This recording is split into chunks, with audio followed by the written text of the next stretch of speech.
Trésor public. Coup de théâtre au MFB.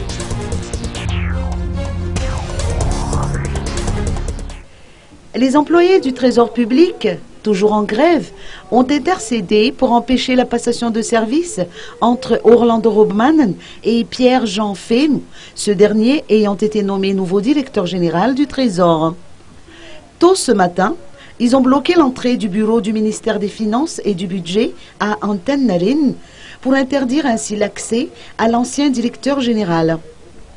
Alors que la cérémonie de passation devait se tenir à 11 h, le directeur général, fraîchement nommé, n'est arrivé sur place qu'à 11 h 30. L'accueil réservé par les membres du personnel du Trésor public a été, on ne peut plus, glacial. D'après les propres déclarations de Orlando Robmannen, directeur général sortant, il est prêt à se soumettre à la décision prise en Conseil des ministres selon le principe de parallélisme et conformément à la charte républicaine. Il a également invité ses anciens collègues à faire de même. Autrement dit, Orlando Robmannen s'est dit disposé à effectuer la passation de service. De leur côté, les employés n'ont pas renoncé pour autant à revendiquer l'annulation de la décision concernant ce limogeage.